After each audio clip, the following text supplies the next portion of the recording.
So for sure Warzone has its issues still, but fingers crossed these aren't ongoing problems that last the duration of Caldera and the next year of Warzone. But because that's likely not the case, I want to take some time today and talk about some pro tips, some secrets to winning more games in Warzone with Caldera. Things that, having grinded out a bit already since the launch of Season 1 and Caldera, putting up with the bugs, the planes, and all that kind of stuff, I feel like I've learned a thing or two that may help differentiate from Caldera and Verdansk, allowing you to do the best as possible in the new map. So as we go along, let me know your thoughts down below. Have any tips that you would like to add? If so, seriously, feel free to drop them down below. Let's help out our fellow community members here. We're all trying to do better and get more kills and wins, so feel free to drop your own tips down below. If you enjoyed the video, do me a favor, drop a like on it, and if you feel like your squad mate needs to hear these tips, feel free to send him the video.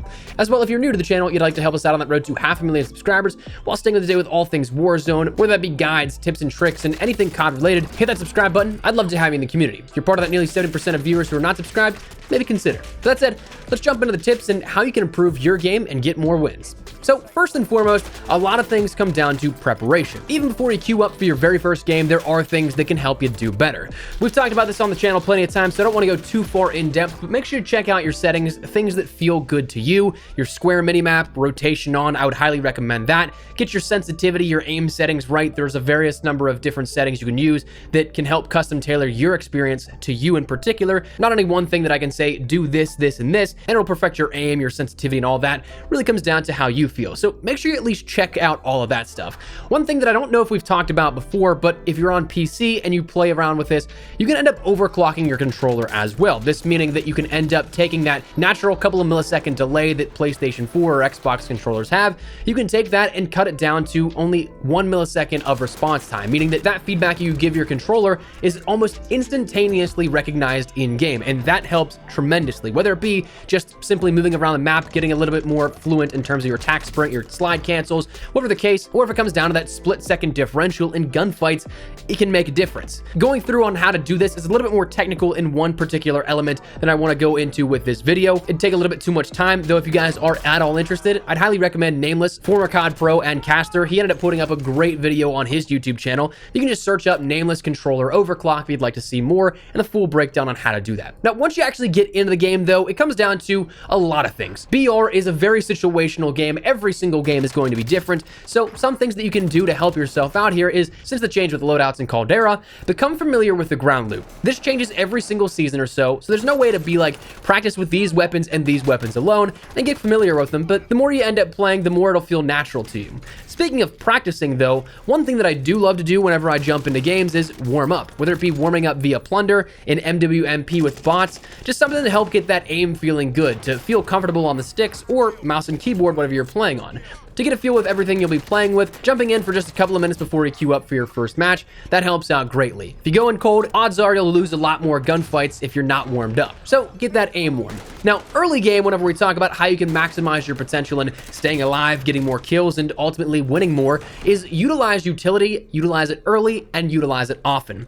Cash right now, as of recording this, is abundant. Full disclaimer, this video was recorded about a week or so ago at this point, right after there was a discussion that Raven said they were looking to change some of the cash values and the earn rates of cash. So some things may be subject to change, if not whenever this is published, perhaps a couple of weeks to months after this video goes live. If you may find it, might be a little bit different, but cash right now is abundant. UAVs, self-revives, absolutely crucial here and incredibly helpful early game because you're not spending that $10,000 on a loadout, because right now it's locked until that first loadout event at the end of the closing of Zone 1. Also, depending on what time of the year you end up playing, if there's any limited time modes or events in game, one thing that we recently just had was that Festive Fervor Christmas tree event. Those gave tons of cash, tons of utility, if you could deal with the abundance of players going for those specific areas. So I'm fairly confident that is not the last that we've seen of those sort of things. So throughout the year, take advantage of those if you want a quick little boost in your economy. Now, other things that can help give you a readout of the map, help give you the best possible chance to either get more kills, survive longer, or perhaps even win, comes down to utilizing some of your contracts. If you're an aggressive player or an aggressive squad, one of my favorite things with Caldera is the big game bounties. If you end up completing this, if it gets poached, you end up getting some extra economy, some extra cash for not really doing anything. But if you can actually take out that big game bounty, you get an advanced UAV for taking them out. Not just the UAV, but the entire thing that shows radios, ghosted players, the real-time directional icons, and everything like that. Any bounty acts as a soft radar, not necessarily a UAV, but you at least know where one person, if not more, if they have a squad, is in a given area, so it gives you more heads up. So not only do you get that sort of soft UAV, but if you end up taking out a big game bounty, you get a massive advanced UAV reward out of that. My squad, whether it be regular bounties or big game bounties, we usually take one of these and have them active most times, just so that we at least know where one person at minimum is on the map. It gives us that heads up, and also, plus, if we're feeling aggressive, it gives us a target to go for. Continuing the contract game here, one thing is to utilize contracts for regain. Let's just say your squad gets wiped. 2 of you guys make it out, 2 of you ended up dying in the gulag. Supply runs, to me, are oftentimes what my squad will do. It's a perfect way to end up regaining, and quickly. Oftentimes when that happens, you have a 2-and-2 split. One will dive down on a supply run contract, activate it, and the other one will just fly directly to that buy station, completing it, allowing you to get at least one player back right off the rip. And if that person that activated the contract can make it over there, you again have another easy free buy that allows you to all 4 be back into play in about a 30-second to a minute time span of when you all respawn back in. It's a great way to regain, plus also get a little bit of extra cash. Scavengers, of course, are a great option as well, giving that satchel with 8 additional armor plates upon completion, plus a bunch of cash along the way. Cannot go wrong there. But transitioning out of utility, transitioning out of some of the interactable portions of the game, one thing that is absolutely crucial with Caldera in your gunplay is that high ground is truly everything within this map. Verdansk had quite a bit of verticality whenever you looked at places like in the original Dam ATC. You had downtown Verdansk, and you had a couple of the mountainsides and everything like that, but Caldera is rolling hills to mountains the entire way through.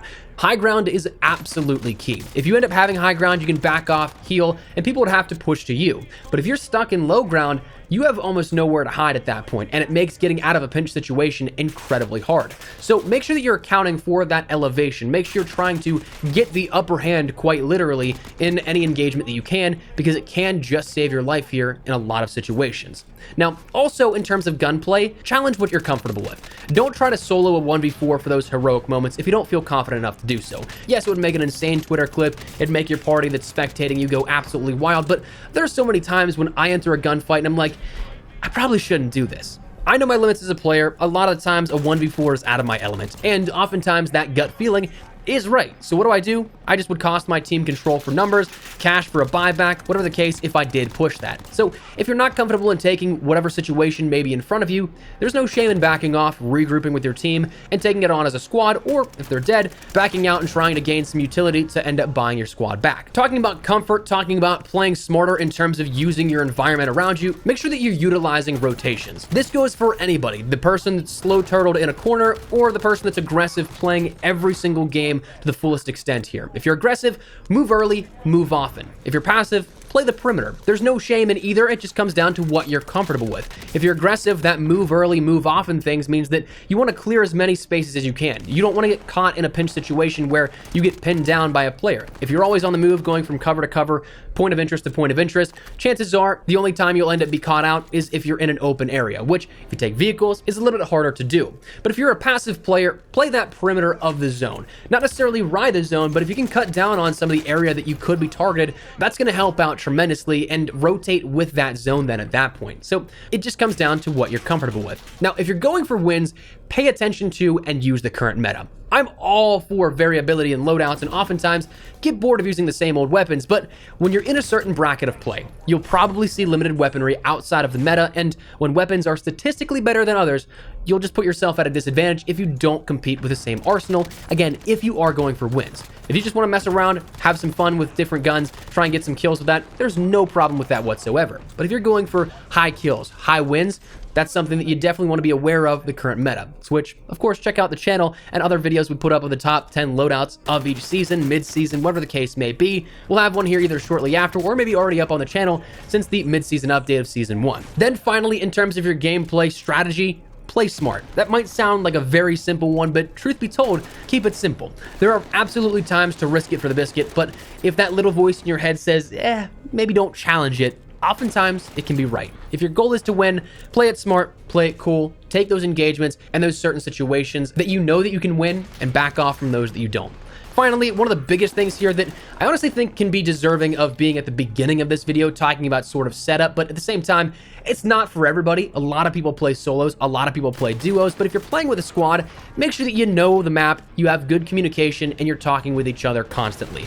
Over there, over here, those aren't callouts. They do nobody any good. So make sure you know the map, relative locations, know your squad. You'll know what you're saying here whenever you make a call out to somebody, and just make sure that you're keeping an eye out for your squad mate. 1, 2, or 3 pairs of eyes are always better than 1. So if you can spot enemies, take them out, and cover your teammates 6, that is always a victory. But you put all this together in one total package, I guarantee you'll end up getting more kills, more wins, and you'll improve your game overall in Warzone. So that said, that's where we're gonna wrap it up. Wanted to give you guys some tips here on how to do better in Caldera and how to win, and also get other things like kills more. So that said, drop your thoughts down below. Again, if you guys have anything you'd like to add to this list, feel free to. I would love to help out as many people as possible, and together as a community, we absolutely can. If you enjoyed the video, do me a favor, drop a like on the video, and of course, if you are new to the channel, hit that subscribe button to stay up to date with all things Warzone, Vanguard, Modern Warfare 2 here later this year. Whatever the case, we got you covered with all things COD. So if you're interested, hit that subscribe button. That said, thanks so much for watching. My name is Espresso. I'll see you guys later.